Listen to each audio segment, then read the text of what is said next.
welcome back to the Mind the Gap podcast. I'm Joel. And I'm Steven. It's great to be here today. I want to point this out for everyone that's watching the video. Behind Steven is an actual background. New Hampshire, it's showing its best side today. Truly is. The weather is absolutely gorgeous up here, and I'm headed to Europe tonight, but I'm enjoying a little stopover in my home in New Hampshire. Where are you going into in Europe? I'm going to Paris, so I'll be there for about a week or so. My company has a big user conference there. We're going to be making some great announcements, so it's going to be a lot of fun. As an American, what are the first things you think of when you come into a European country? Or I mean, because you've been to a few places, I think you're not that type of American that asks Italian server for ranch dressing, for example, you know? Well, so I used to live in Europe and worked in Europe like most of my career. So for me, it's all about the local life, the culture, the cuisine. And to your point, it's not about, I'm not interested in having American things when I'm there. I don't look for barbecue or something like Hmm. that. I'm going to enjoy the local French cuisine, enjoy a good baguette, a glass of red wine, and enjoy, a bistro here or there. But for me, it's, immersing myself in the culture. I try to prepare a little bit before I go to wherever I'm headed. I definitely pick up some phrases. I do speak a little bit of French, so it's easier for me to order things and ask questions or if I need help. Other countries I've been to, it's a little bit harder, but they sense you're American and then they immediately switch into English. Yeah, yeah. There's a meme that I see quite a lot about companies that work internationally and where employees, you have some in Europe, some in the US, and then there's American bosses that ask you for something at Friday at 5 p.m.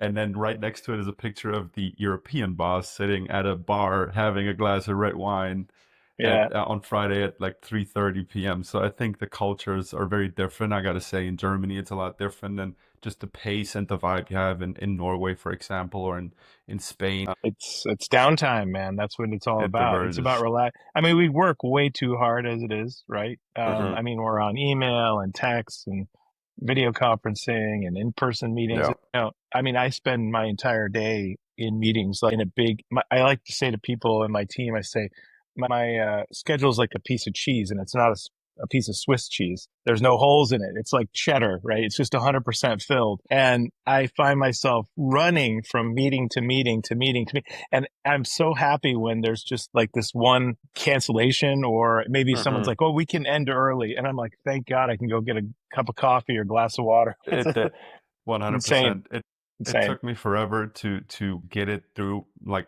my head to finally turn off notifications on my personal phone from Teams and Outlook.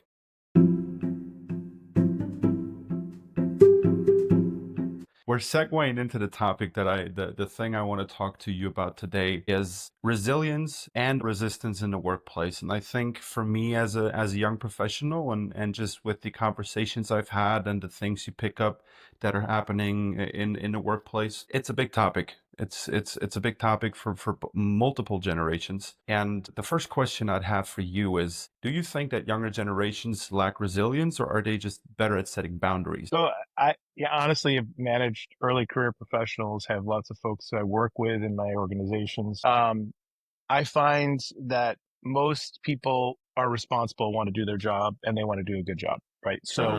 I think it boils down sometimes to personality first. You have Hmm. people that are super driven, you have people that are more relaxed, you have people that are a bit more timid or shy. I've had the good fortune of having people that are kind of mix of all these things. And I don't think any team can be 100% superstar driven type A. I've never seen a team like that. I think you need different personality types. I think you need different work styles. I think you also do need to have boundaries.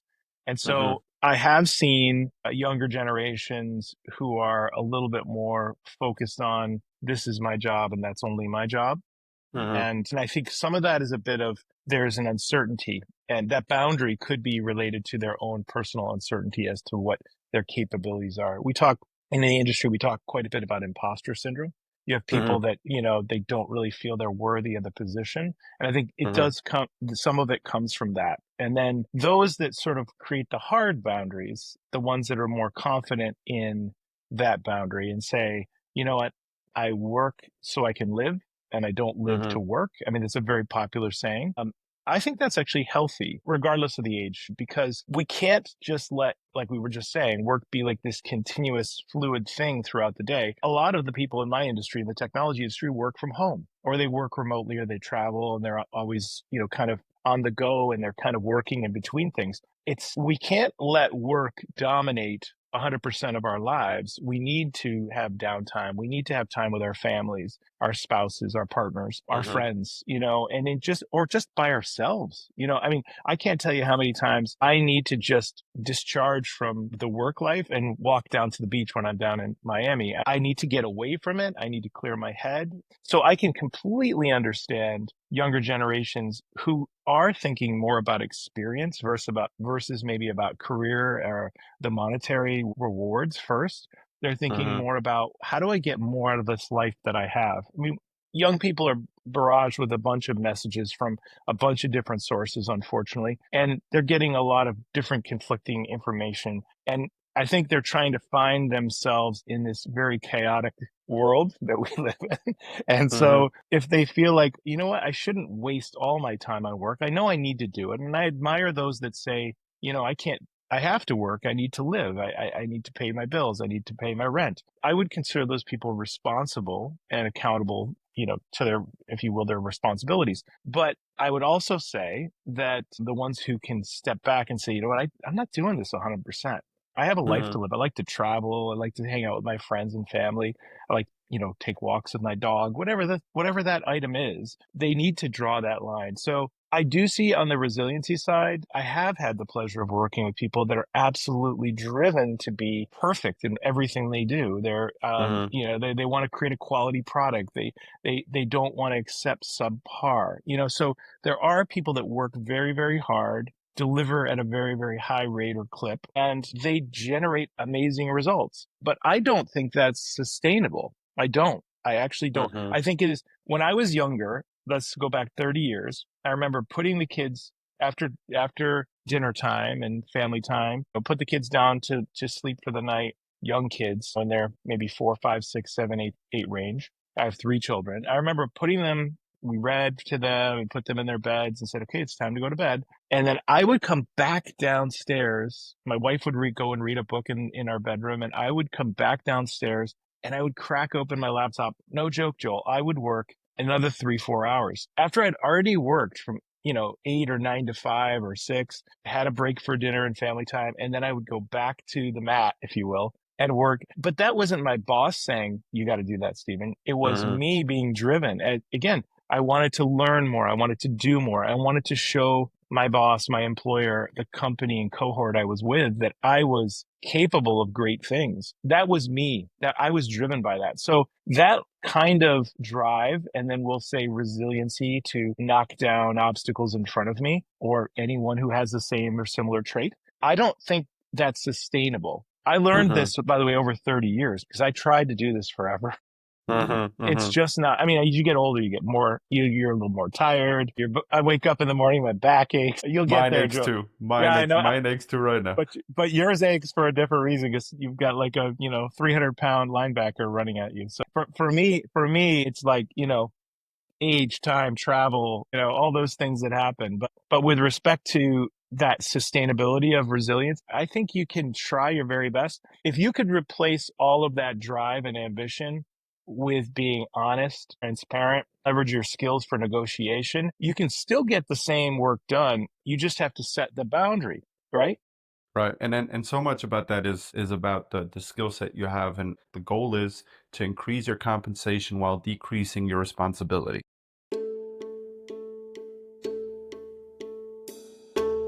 Of my good friends and mentors works at a high tech company at a VP level. And we had a conversation about, he has 9 kids. Somehow he makes it work to be there for all 9. With him and his wife, they're just doing it. Both are working.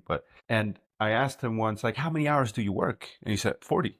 And he said, well, number one, I set the boundary up that I'm not doing it. Uh-huh. I'm doing 8 hours a day, 5 times a week. That's it. Number two, I'm able to perform at a level where I use those 40 hours a week to get my job done. And number three is it just means more. Family time Hmm. means more. The time to be still and the time to do other things. He loves to hike, he loves to be in nature with his family or by himself. That gives him the ability to do it for his professional career at a level where he can sustain that. I learned these things sadly over 30 years. Mm-hmm. If somebody could come out of college with this mentality, really put things in perspective, they would have to be Mm-hmm. very mature and self-aware. This Mm-hmm. person obviously is dealing with a very complex, family and work-life balance.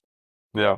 But if I could go back 30 years, I would have traveled less. I would have spent more time with my wife and my children. I mean, I'm not regretting because I've done things for, as a result of the hard work, we've had so many blessings. But Mm-hmm. I would say there have been sacrifices and I would go back and I would rectify those if I could. I looked into some of the metrics concerning mental health because it's obviously a big thing in our society. I think it took until not a long time ago that this having a burnout was recognized by the Health Hmm. Organization as an Yep. actual thing and not just a, I'm burned out, I'm having a hard time. Something that really just hit me like a ton of bricks was if you look at the reports across the baby boomers, the Gen X, millennials, and then the Gen Z, you see a constant decline of people either reporting to feel anxious, depressed, or actually being diagnosed. You always have to enjoy these numbers with a grain of salt because it wasn't a big thing in society.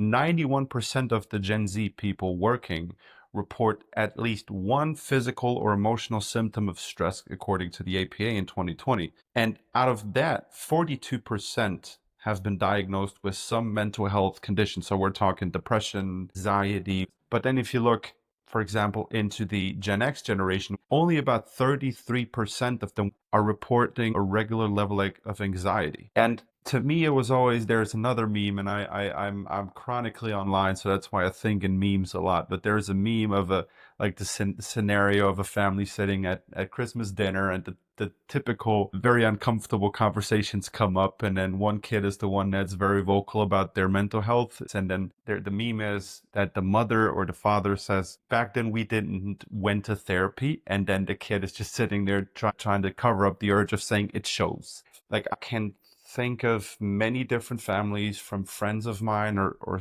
kids that I went to school with where there's some level of mental distress to one of the parents that led into burnout, that led into depression, that led into a very unstable family due to Hmm. the parents separating or you name it. And I do feel like it is an important thing that we as a generation push towards a more healthier environment in our workplaces. But I understand from the other side of a more of an employer side of things that there is a concern with the overall willingness to perform at your job. How important would you say is number one, the climate, the overall vibe in the workplace, the environment you put up for people to work and thrive in? And then number two, how important is leadership? So, as a leader, what you want to do is create a culture that's welcoming, transparent, open, if you can, right? So, Mm-hmm. I'm speaking in my industry and the kind of roles that I have. I have a VP position in a public company. I'm fortunate to work for a company where I have a fantastic leader, fantastic boss, leadership across the board, and there are values that are expressed in person, in writing. There's our culture is all about transparency and candor and execution and respect, those kinds of things. So if you work for companies and you work for leaders that are trying to draw you into that and actually they model those values and behaviors, you'll feel more comfortable. Call it psychological safety, similar to psychological safety. If the leader is very open about priorities, but they're also very focused on making sure that they don't burn their employees out, that they provide rationale as to why we're doing things and when we need to get them done, sort of tying to those the priorities and deadlines. Good alignment always helps. Really, when you have a good leader who can provide the vision, roll out the strategy, state the objective, identify the key milestones and the timelines in which we need to achieve these goals, that's always helpful. Like that's about being concise and clear and being able to communicate that to your teams, your leads, the greater and bigger organization, et cetera, the company even. that's the environment I'm in, right? So I'm very fortunate to be in an environment like that. And that's the behavior that I also model and I show to my organization. So it's about being very clear what the mission is and being Hmm. very supportive of the people who are there with you in the mission. And I think this really helps break down some of the issues. If people feel safe that to push back and say, you know what, I've got 5 things that I need to do this week. I know they're all priorities. Can you help me identify the top 3? Because I don't have enough bandwidth, time wise, personally in my life. Somebody may come and say, I've got a situation at home I got to deal with, or I have to take Tuesday off. Hmm. You have, as a leader and having a function that's important to a company, and all functions are really important to companies. It's about, the whole organization working as a team, but having a critical function in a company and having people that do a critical role in that function, that Hmm. you can't make them single points of failure. The team has to load share. The team has to have priorities. The team really has to be able to work in a more agile way in the event that we lose a team player because of a situation, or a team player is just simply overloaded, or a new priority, like you said, 4:30 on Friday comes in. What you try to do as a leader, and what I try to do, is limit that kind of noise, because what ultimately happens is you get thrashing in the organization. Another priority, another, Hmm. 4:30, 5 p.m. Friday night fire drill. We try to do as a leader is insulate the people from that kind of thrashing. And if you can, as a leader, push back to other functions that are coming to you. I have no issue supporting and intervening on an issue. If somebody comes to me and say, I've been asked to do this, is it really a priority? Can you go back and negotiate a longer time frame or lead time on this? That I have no problem doing that. In fact, in many organizations, that's pretty reasonable. Like, okay, I know we have a big event next week, but we can't get all of the things that everybody wants done. We can only get 80% of them based on the time, and there's process, and there's reviews, and there's approvals. So as a team and as an organization, you have to create norms in how you work. And when you've done this, when you've actually created and communicated these norms, and then you start living within these norms, you start to see a lot more alignment. But if you set no boundaries, and Hmm. you have no defined norms in how we operate, what we'll call the ways of working, then people will find themselves stressed. They'll find themselves conflicted. They don't know what is and isn't a priority. And Hmm. so what you want to do is limit that. And that's what I try to do as a leader. And I have the great fortune to have a leader that operates in the same way. I guess, I mean, the word bottleneck to many is a trigger word, but I think in this Right. case, it makes sense as a leader to create a bottleneck for things coming into your team and to be able to prioritize that, communicate that the right way to your team, and then, but to also be the shield to, other teams in the company, other leaders trying to get a result, trying to get a feedback on a project. Because I think a lot of times what creates conflict and what creates, bad spirits towards a leader or towards the upper management, whatever that is, when there's pressure on projects that have not been communicated properly, when there's things that hit you blindsided while all the other stuff is going on, and you just get blindsided by something else coming in, and you're looking to that leadership that is getting more money, that is getting more credibility for what they do. And in that case, I'd say having a strong bottleneck, so to speak, really helps the team thrive and stay in a shape that they feel supported by their leadership, by the immediate executive that they have above them.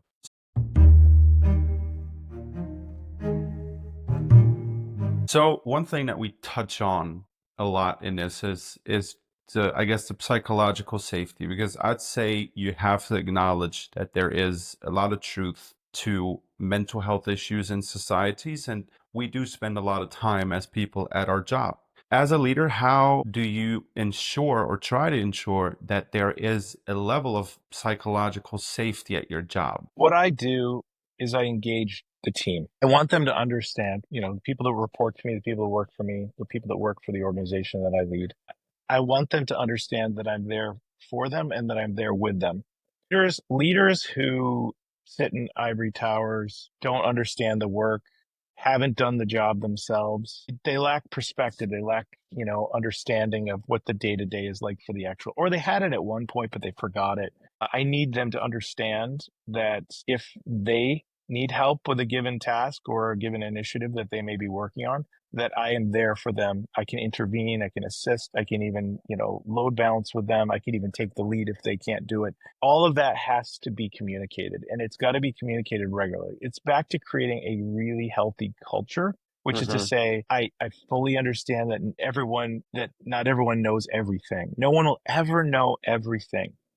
They'll Mm-hmm. never, no one will be an expert of everything. There's going to be deficits here and there, and it's okay if there are deficits. It's actually an opportunity for growth, for learning and development, of which many people say, look, I want to take on more. I just don't know how to do it.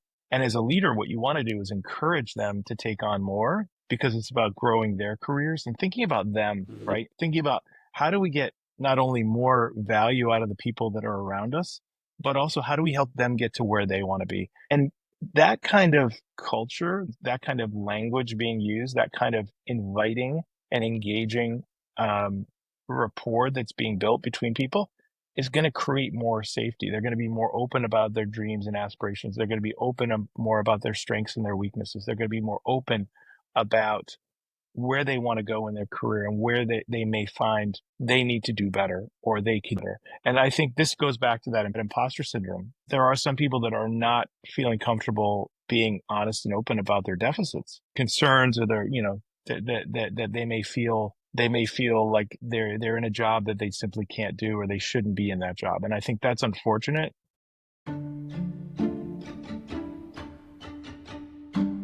This one is a tricky question, but we talked a lot about the employer side of things. But my big thing is, I mean, I think there's value in protecting your energy, yourself, your space, and just who you are. But there's also a lot of value in pushing through hard things, as you said, growing and growing your career, growing as a person. My question is, where's the line between self-care and avoiding the discomfort necessary for growth? Because not all discomfort is bad. In football, you always say, are you hurt or are you injured? So Mhm. how do you tell as a leader when someone is avoiding to grow versus just avoiding a bad? The best measure of that is really to chart their progress. I mean, it's one of the typical methods that's used in the corporate world is to really define goals. Quarterly goals are really good in that you can sort of put the goals out there and then through the quarter in regular one-on-ones and quarterly reviews, figure out where people are. The work always speaks for itself. And I think Mm-hmm. that's the key, right? So evaluating the output and then providing feedback. People are so afraid of giving feedback and so afraid of getting feedback. I think they're even more afraid of receiving feedback than they are giving it, right? So when somebody's done a great job, give them the accolade. When somebody's not doing a great job, give them a positive critique, give them the criticism that's required, and don't think of that negatively.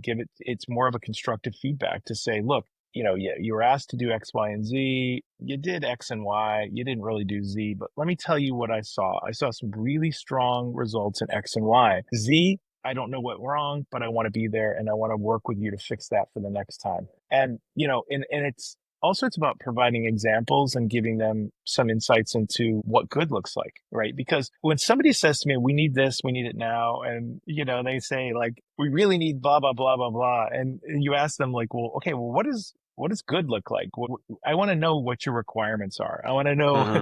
what you think good looks like. And if somebody's unhappy, it's like going to a restaurant and you order something and it's, it comes and you have it and you're like, oh, this isn't what I wanted. This isn't what I ordered. Mm-hmm. And you're like, you're ordering spaghetti and meatballs and it comes out and it's like completely different. You're like, this isn't spaghetti and meatballs. I think in our minds, we know what good looks like on that level. We like, oh yeah, Mm-hmm. that's like, I remember the best spaghetti and meatballs I ever had. Right. Mm-hmm. And so when you see something that's not quite right, you're like, this isn't what I ordered, or it's maybe what I ordered, but it's not what I was expecting. And that person needs to know. It's okay to tell the waiter, this isn't great. Not the Can best job, buddy. not, or, this just doesn't seem right, and that's feedback. Now, the wrong thing to do is just sit there silently and be irritated about it and then give them a bad tip at the end, right? That's not, they will appreciate it. Now, Mm-hmm. maybe not all waiters will, but they should appreciate it. They should say, you know what? I appreciate you telling us this because we want to create a quality product for this restaurant. To me, this is the same at work, which is be open to it. Leaders should be open to it. Employees should be, peers should be open to it because it's about making all of us better. It's about making ourselves and all of us better. And I think if we go into it with a spirit like that and we don't see feedback as being a negative thing, and we're all about improvement.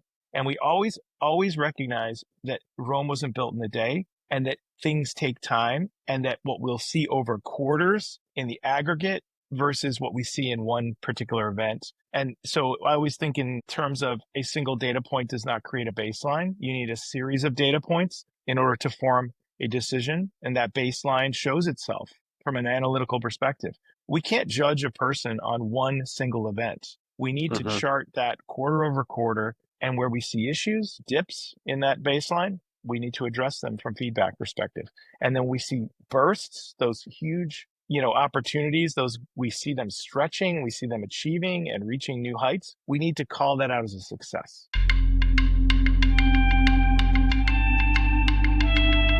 How do you deal with bad bosses? Dr. Susan David from, I think she's at Harvard, and she says, or one of her main points is avoiding emotional discomfort often increases anxiety over time. If you start into a company and you're excited for what's to come, and you start working and you learn your peers, you learn get to know your bosses and all that, and you kind of start feeling, well, my boss might not be the best at what they do, or we just don't click, or there's some people that have a natural in them to just be very Mhm. open and blunt about it and call people out. But I'd say there's not a lot of those people that are as bold to step into a job and just give them a business. But you kind of get yourself caught into, well, I'm new here, I have to get more credibility to be able to give actual feedback and be constructive about it and be taken serious. And from that on, you go into, well, I don't want to lose my job. I just bought a house and whatever. How, as an employee, do you get into that logic of feedback from a very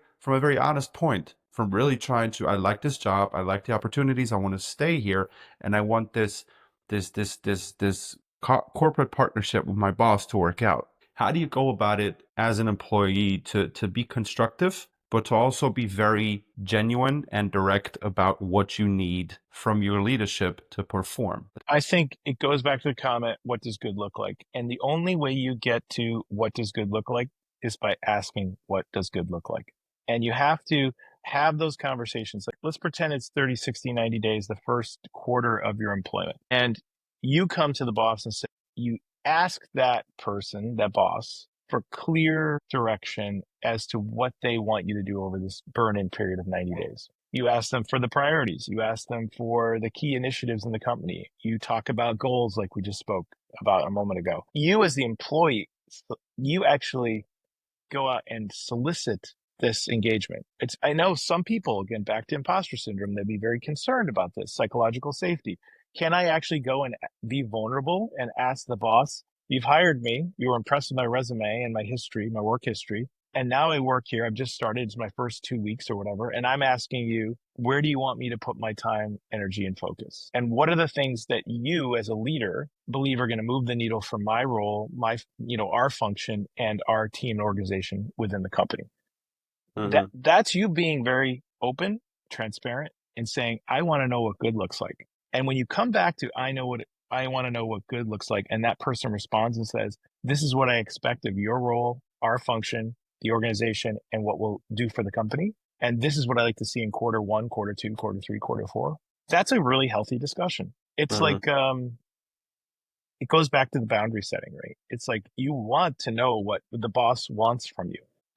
And most people want to please their leadership. They want to do what's right. They want to act ethically. They want to deliver results. I mean, all the things inside a healthy environment. They don't want to be playing guessing games. They don't want to be worried about whether or not they're going to be able to keep their job. They don't want to disappoint people.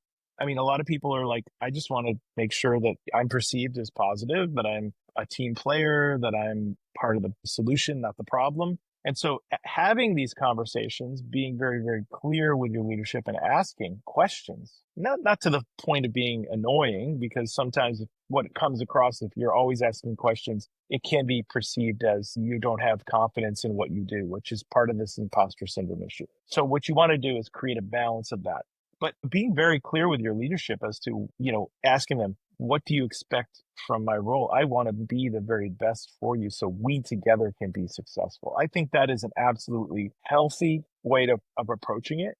And they, like I said earlier, it's a two-way street. They should come back to you and say the same thing.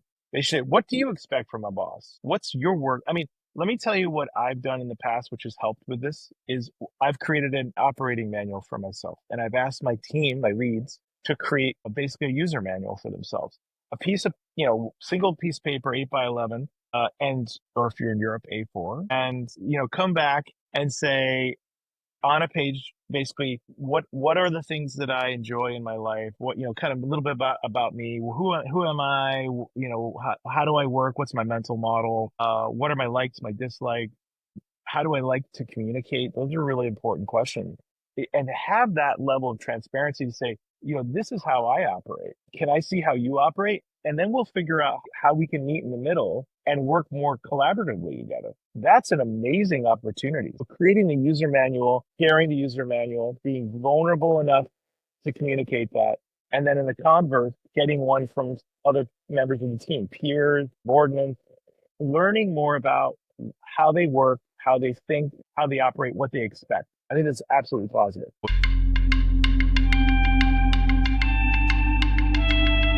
So the last thing I'd love to hear your take on, and I'll give a little background story as to why it's pretty important to me as of right now.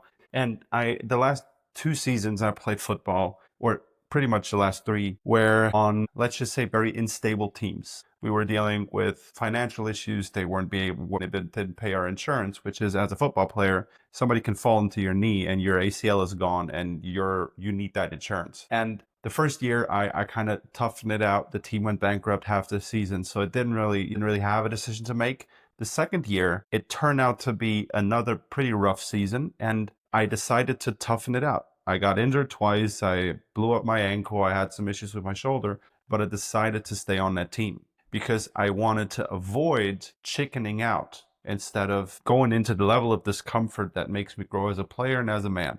This year, I got on the third team, my third pro year in the ELF. And the team, again, I'm not going to say anything publicly about, because I know that there's some people are listening to what I have to say about the situation.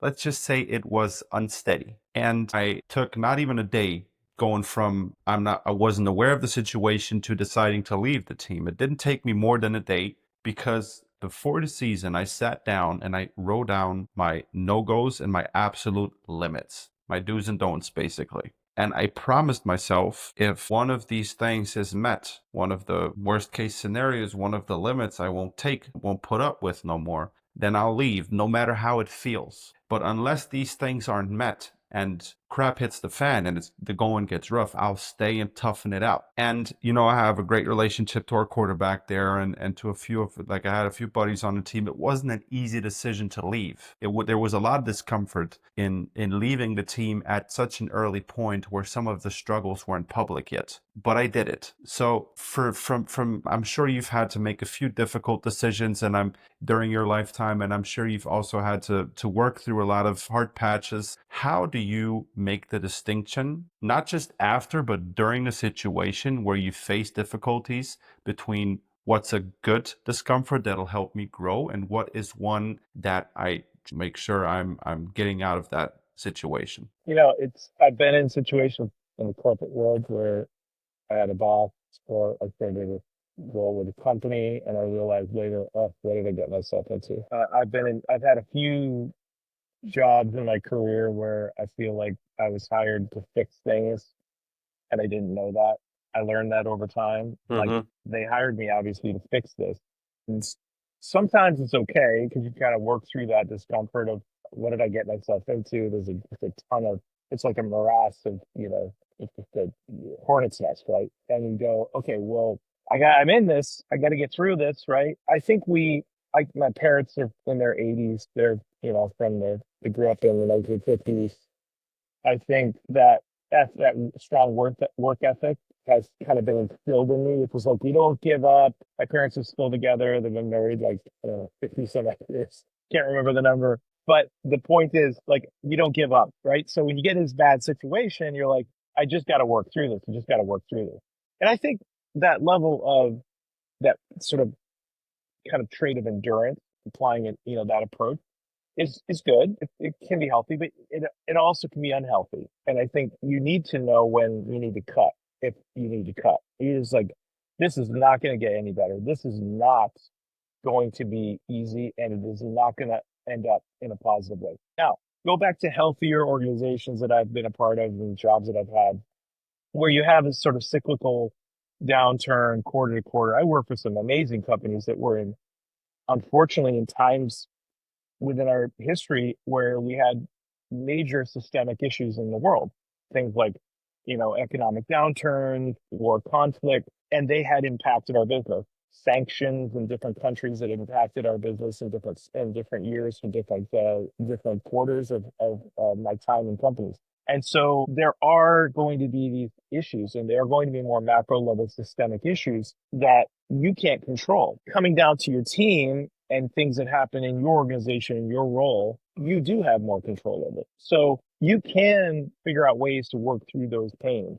Some of those pains, like I said, the systemic issues, you are all in it together. And at least you have that sense that others are going through the same journey that you're going through. When it's down to the boss and employee level and you keep going through pain, you need to start to identify patterns that are unhealthy. And if you see repeat behavior, you need to make a change. And it's up to you as an individual, like you were saying a moment ago. You decided based on certain things you went through to make a change. I've done that exact same thing in my career. I let it go, like back to my endurance comment about sort of just sticking with it and getting through it. I try to round that out to a period of time that from a resume perspective looks pretty sensible, like, oh, a year or two or three or five or seven. And you go, that's it. I'm done. Time out. I'm off. I'm gone. And Hmm. that to me is the way I deal with it. I like to end things on a good note. I like to end things on the end of that cadence. And then I make a decision to either move or change. I've also made changes inside companies where I've said, I've been in this role too long. I love the company. I love the culture. I'm a believer in what we do, but I want to do something different. That can be because of my own desire for growth, or it can be because I'm not tired of the situation that I'm in within that particular role. And that could be the result of leadership. It could be the result of things that are happening in the business. But I will tell you that it is a personal decision, like your decision. And the time in which you make that decision is completely arbitrary. It's up to you.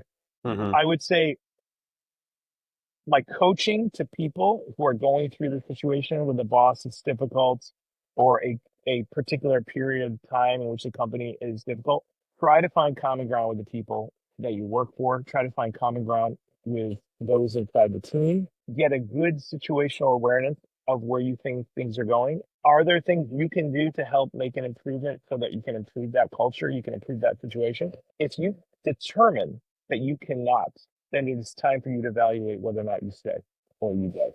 The three things I do evaluating a situation in a company is number one, I just have a feeling, and that gut feeling has never failed me. It's anything from how do I feel going into work, going into practice, going into any event, function that a job or a team has. And if there's a certain gut feeling I get where if I have it the first time, I'm like, am I just having a bad day? And then it just keeps coming back.